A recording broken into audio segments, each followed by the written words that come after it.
सर्वमङ्गलमाङ्गल्ये शिवे सर्वार्थसाधिके शरण्ये त्र्यम्बके गौरी नारायणी नमोऽस्तुते।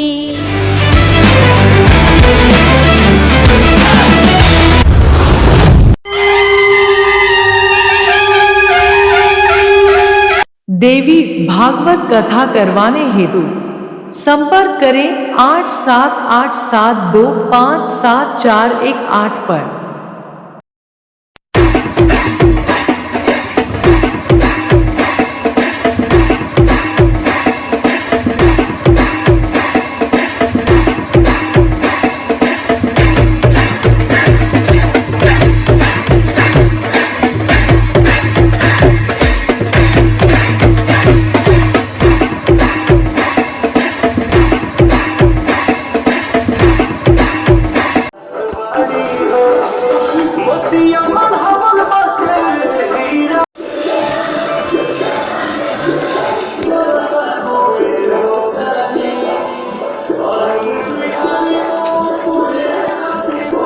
एक बार वो अनाउंसमेंट बजा दो, अनाउंसमेंट बजा।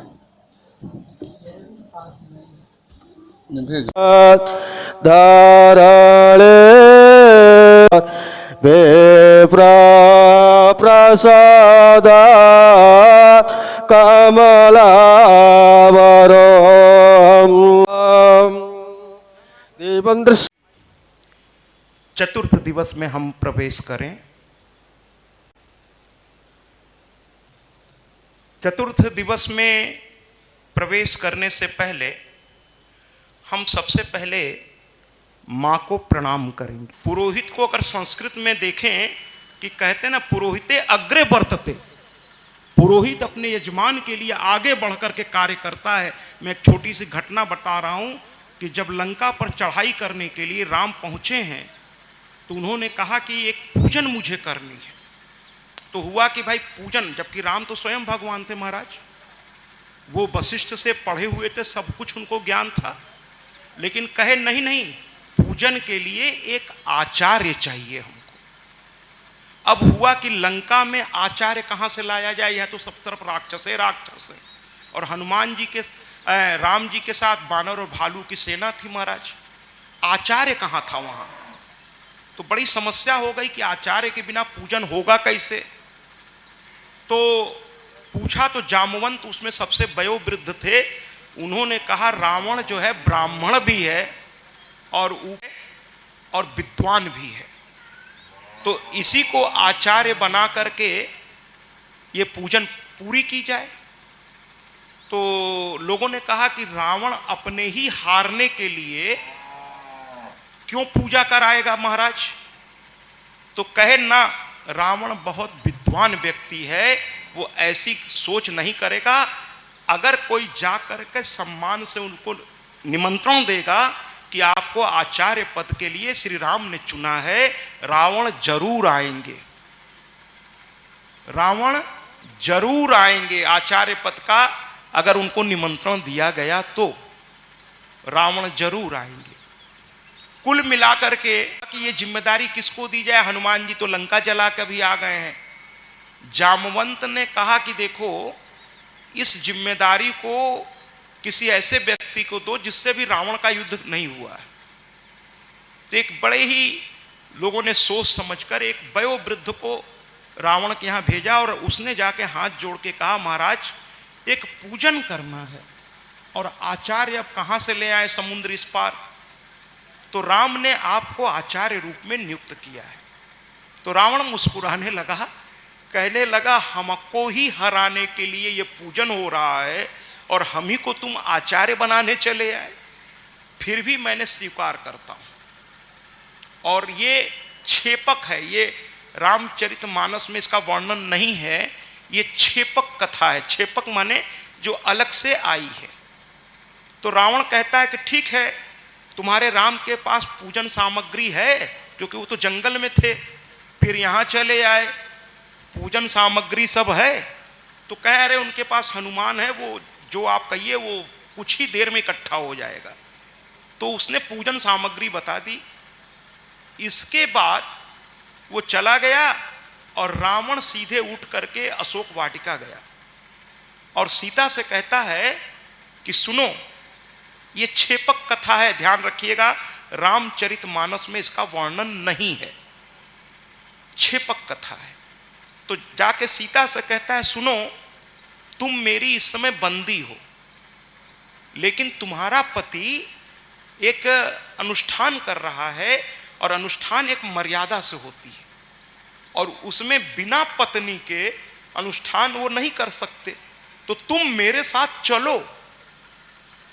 रावण लेके चलता है सीता को, विमान में बैठाता है और कहता है सुनो, याद रखना तुम मेरी बंदी हो। तो वहां पति को देख के भावुक नहीं होना, तुम विमान में बैठी रहना, जब तक मैं नहीं कहूंगा विमान से वहां उतरना नहीं। सीता ने कहा मैं तो मर्यादा पुरुषोत्तम राम की पत्नी हूं, मैं मर्यादा जानती हूं, मैं तुम्हारे बंधन से उस दिन आजाद होऊंगी जिस दिन मेरे पति तुम्हारा वध करके मुझे छुड़ाएंगे, चिंता मत करो, ले चलो मुझको। वो विमान में बैठा कर ले आया, समुद्र के किनारे विमान उतारा, वहीं पर सीता को छोड़कर पैदल आया, राम से कहा मैं आपका आचार्य आ गया। राम ने कहा बैठिए, आसन दिया राम ने, उसका पैर पूजा है महाराज, पाद प्रक्षालन किया है, पाद अर्ध धूप दीप नैवेद्य से उसकी पूजा की है राम ने आचार्य रूप में। और उसके बाद उसे आसन दिया और कहा मेरा पूजन शुरू करिए। तो वो चारों ओर देखता है और देखकर कहता है सारी पूजन सामग्री कहाँ है? तो कहता है कि तो राम ने कहा कि आपने जो लिखवाया था सब तो मैंने मंगा दिया, अब कौन सी बाकी रह गई? तो रावण कहता है कि शास्त्र कहता है कि अगर कोई कार्य में यजमान द्वारा कोई चीज अधूरा रह जाए तो देखिए पुरोहित की जिम्मेदारी कितनी होती है। वो कहता है कि फिर बाकी का चीज पुरोहित ला करके देता है, बाकी की चीज पुरोहित ला करके देता है। तो कुल मिलाकर के रावण कहता है कि आपके पास एक चीज नहीं है और वो है आपकी पत्नी, और मैं लेकर आया हूं। सारा सभा आश्चर्य में पड़ गया, क्या सीता को लेकर आया हो? कहे हाँ मैं सीता को लेकर आया हूं। सीता को लाया गया, बगल में बैठाया गया और फिर पूजन को पूरा करने के बाद वो सीता से कहा चलो। राम देखते रह गए, वो सीता को विमान में लेकर वापस चला गया। कहने का तात्पर्य यह है कि पुरोहित वो होता है जो अपने यजमान के हित के लिए अपना सब कुछ सर्वोपरि न्यौछावर कर देता है, और यजमान की भी जिम्मेदारी है कि अपने पुरोहित का पूरा सम्मान करे। पढ़ाते हैं ओम श्री गणेशाय नमः। को स्पर्श करने का अधिकार होता है, वही उनको स्नान कराते हैं, वही उनको चंदन लेपन करते हैं, वही उनका वस्त्र बदलते हैं। कोई दूसरा नहीं देख सकता उस समय सिवाय उस पुजारी के, वहां आचार्य भी नहीं खड़ा हो सकता। हर पद का अपना अलग अलग है, पुजारी अलग हैं और वो मंदिर के होते हैं, वो पर्दा ढक करके भगवान को नहलाते हैं। हाँ, आपको मैं बताऊं, विंध्याचल में सरकार ने चारों ओर सीसीटीवी लगवाई, और जब गर्भगृह में सीसीटीवी लगवाने सरकार चली, पूरा पंडा समाज खड़ा हो गया कि चाहे हम लोग गला आप काट लीजिए, गर्भगृह में सीसीटीवी हम लोग नहीं लगने देंगे। तो हुआ क्यों नहीं लगने दोगे? तो उन्होंने तर्क दिया कि ये मैया हैं, इनको हम लोग स्नान कराते हैं, इनका वस्त्र बदलते हैं, इनको चंदन लेपन करते हैं, आप क्या चाहते हो कि मेरी मां को वस्त्र बदलते आप सीसीटीवी से देखोगे? गर्भगृह में सीसीटीवी नहीं लगने दी गई वहां पर, जबकि सुरक्षा के लिए जरूरी था, लेकिन नहीं लगने दिया पंडों ने। कहा आप चारों तरफ लगा दो, लेकिन मैं मां को स्नान कराऊंगा, चंदन लगाऊंगा। चूंकि मैं विंध्याचल में भी कथा कर चुका, वहां के प्रधान पुजारी ने मुझे बुलाया था सचंडी यज्ञ में, तो वो बताए कि महाराज जी ऐसी ऐसी घटना है। और जब भी मैं जाता हूं तो पुजारी बड़ी श्रद्धा से जो मुझको लेके जाते हैं होते हैं, कहते हैं लगता है आपने शास्त्रों का अध्ययन किया है। हमके नहीं, मैं नहीं छू सकता, भले मैं कथा व्यास हूं, लेकिन मां को मूर्ति जो प्राण प्रतिष्ठा हुई है उसका स्पर्श पूर्ण रूप से पुजारी को ही है, बाकी लोग दूर से प्रणाम कर सकते हैं। जो चढ़ाना हो पुजारी को दीजिए, वो ले जाके चढ़ाएंगे वहां पर। आप मैहर चले जाइए, माँ को छू के दिखा दीजिए, आप पुजारी आपको दौड़ा लेंगे। विंध्याचल चले जाइए, वैष्णो देवी चले जाइए, आप छू नहीं सकते माँ को। जो लाए हैं आप, सोना चांदी जो लाए हैं, पुजारी को दीजिए, वहां तो ट्रस्ट है, वहां जमा कीजिए, वो लोग चढ़वाएंगे। फल फूल पान मसाला जो भी आप लाए, पान लौंग इलायची, जो आप पुजारी के हाथ में रखिए। मैं ये कहने पर इसलिए आज थोड़ा कथा से शुरू में विवश हो गया, क्योंकि यहां मैं अजीब सी स्थिति देख रहा हूं। हर पद की अपनी एक गरिमा है महाराज। जैसे अब ऑडियो वाले हैं, इनका अपना एक पद है। अब इस पद में भी मैं घुस जाऊं, मैं चला जाऊं वहां अपने से हाथ से ऊपर नीचे, तो कहेंगे महाराज जी फिर आपे कर लो। हम हट जाते हैं, आपे आओ, आपे सब करो इसको।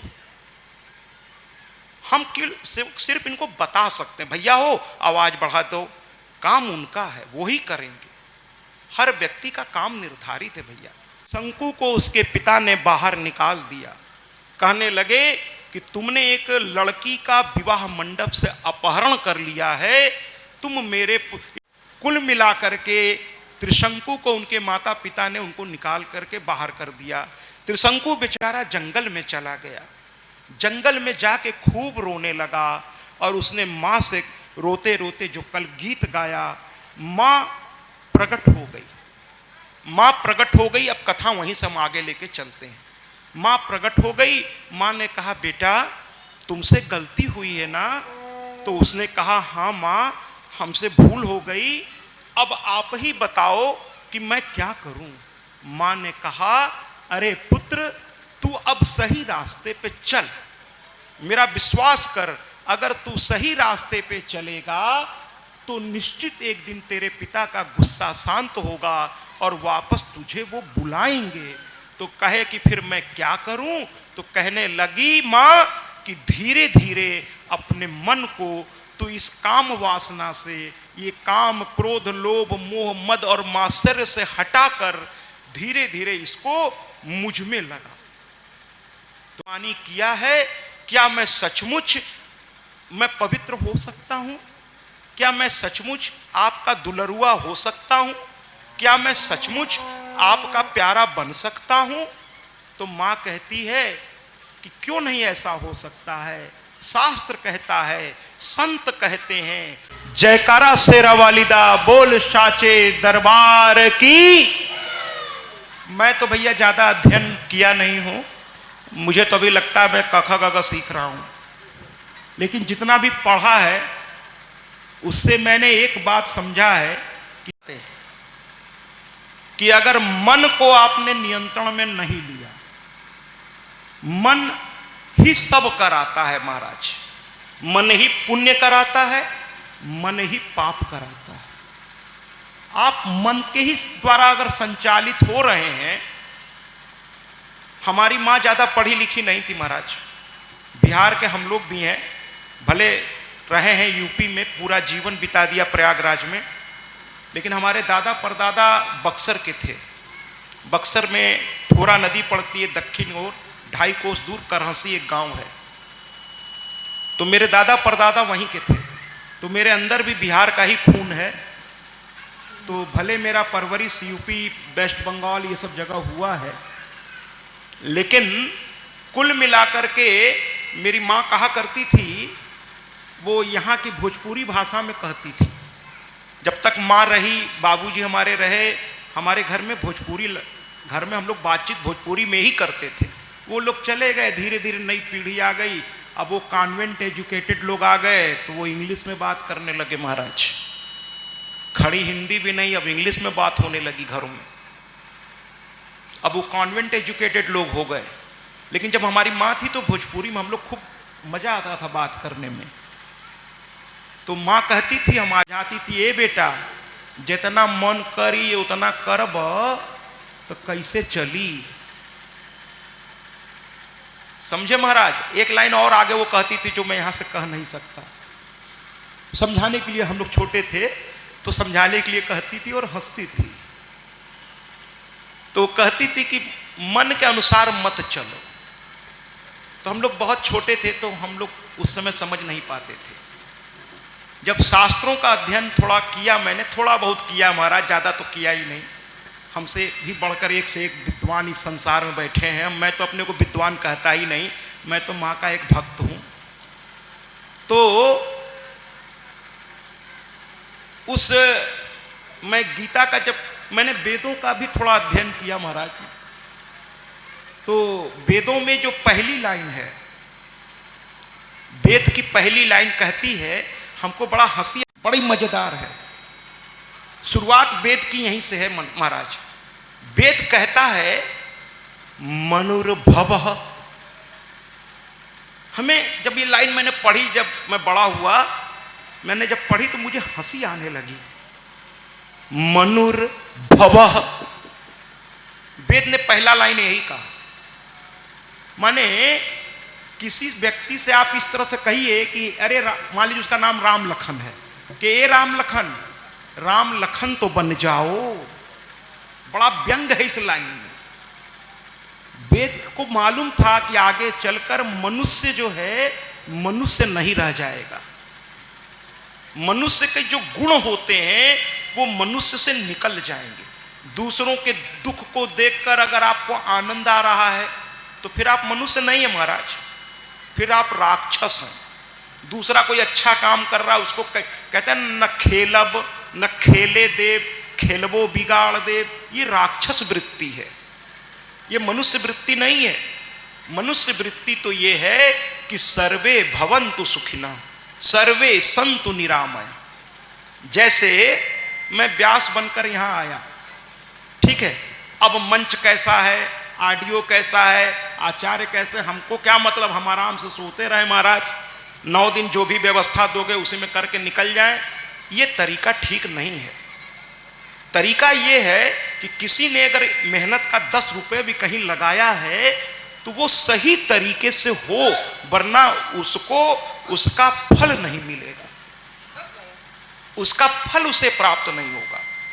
तो मुझसे नहीं देखा जाता अगर कोई अमर्यादित या शास्त्र विरुद्ध काम होने लगता है तो। मेरे साथ के लोग कहते हैं अरे आप छोड़िए ना, अभी उनका काम है, आयोजक देखे। हम कहते हैं अरे कैसे, जब तक हम यहाँ हैं कोशिश यही करेंगे कि कोई शास्त्र विरुद्ध कार्य हो सके तो ना हो,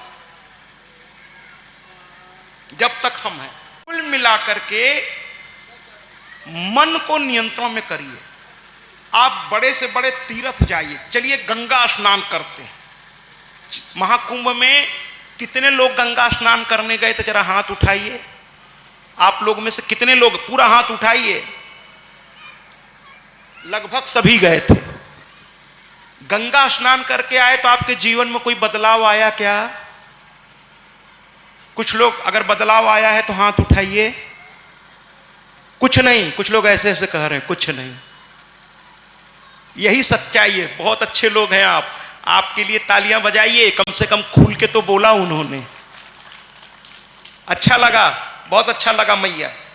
सच बोलने में कोई बुराई नहीं है, बिल्कुल मैं आपका स्वागत करता हूं, है ना।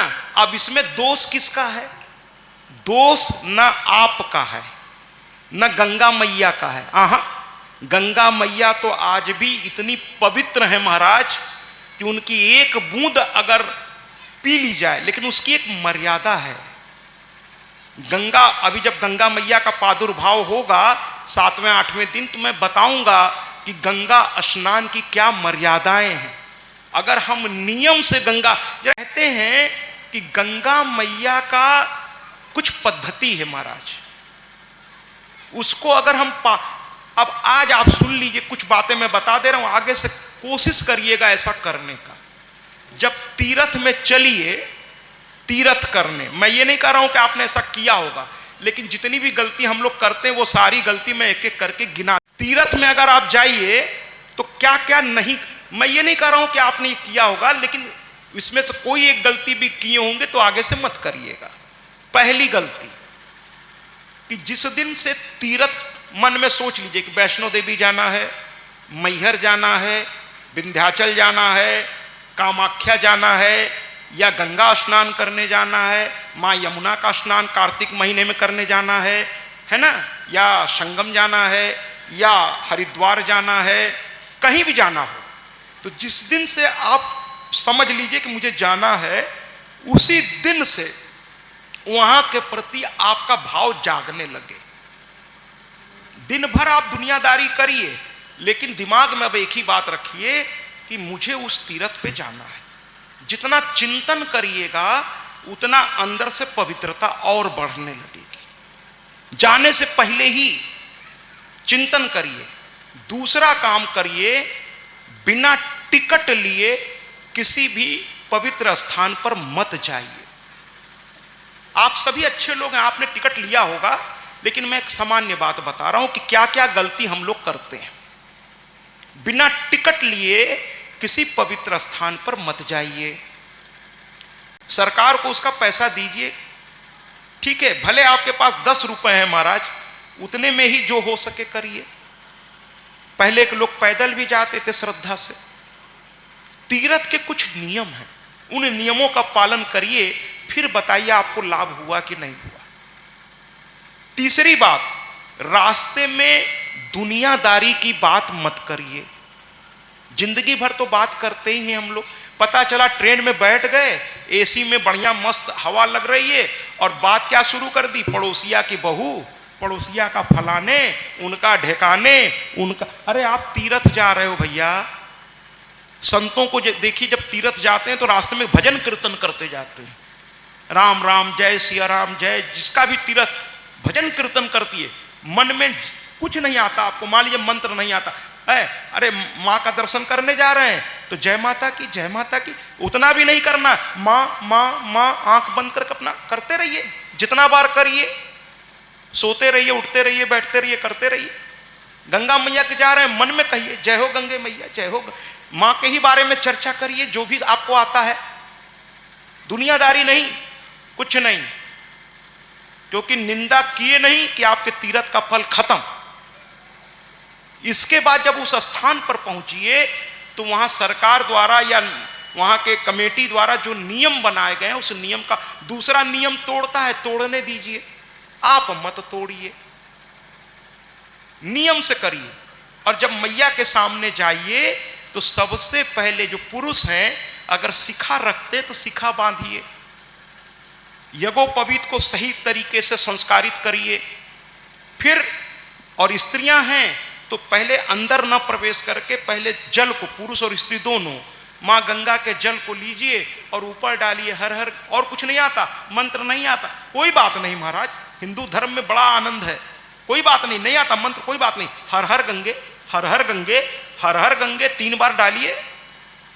इसके बाद हाथ जोड़ के माँ से कहिए, हे माँ, तेरे गोद में आज मैं आ गया हूं, क्या एक डुबकी लगाने की इजाजत है?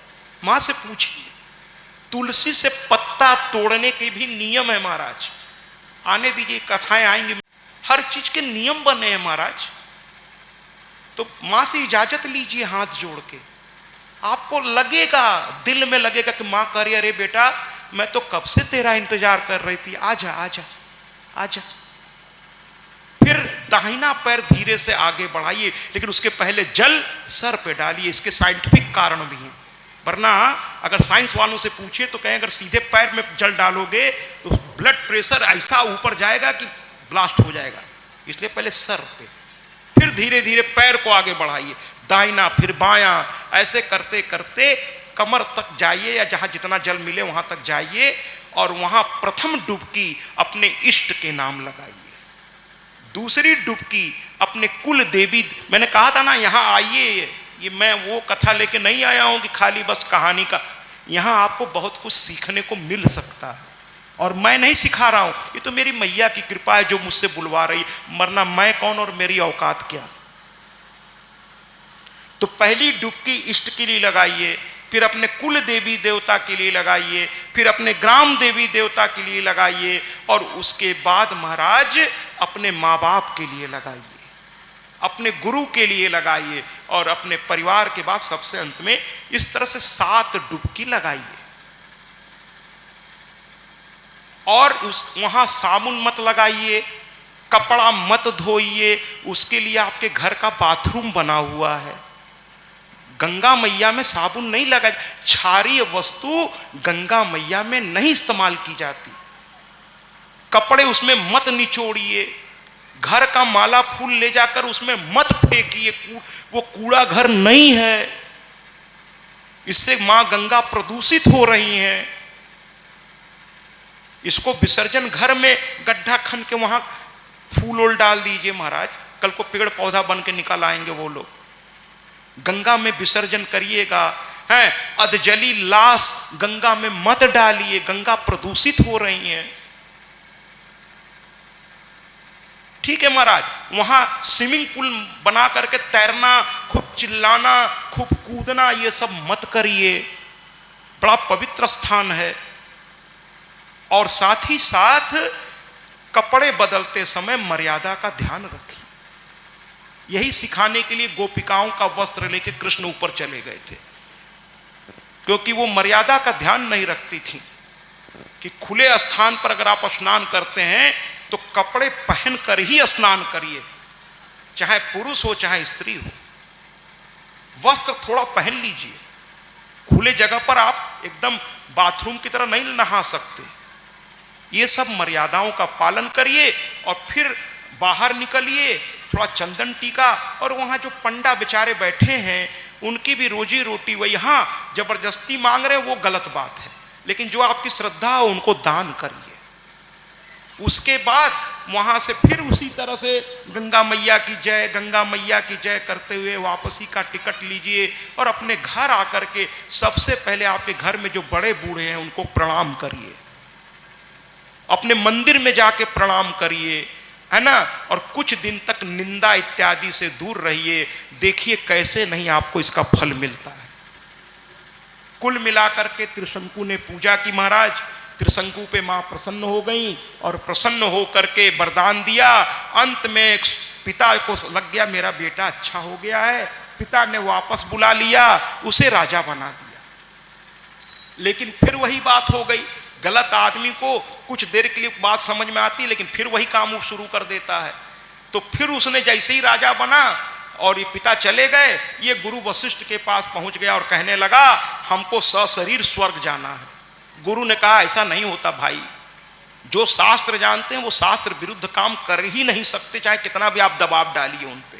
वो जानते हैं कि इस चक्कर में मेरा और इसका दोनों का सत्यानाश हो जाएगा। ये तो समझ नहीं रहा है, तो भगवान इसको कम दोष देंगे हमको कि तुम तो जानते थे, तुमने ऐसा क्यों किया। तो शास्त्र विरुद्ध काम अपने किसी छोटे मोटे हित के लिए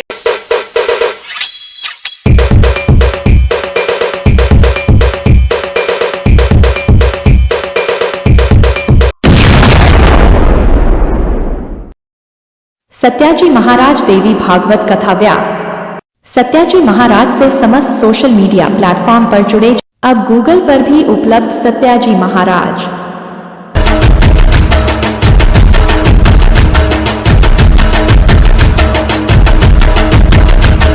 यूट्यूब पर भी उपलब्ध सत्याजी महाराज।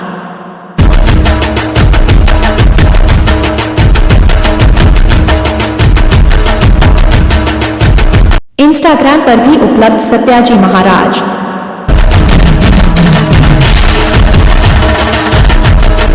फेसबुक पर भी उपलब्ध सत्याजी महाराज।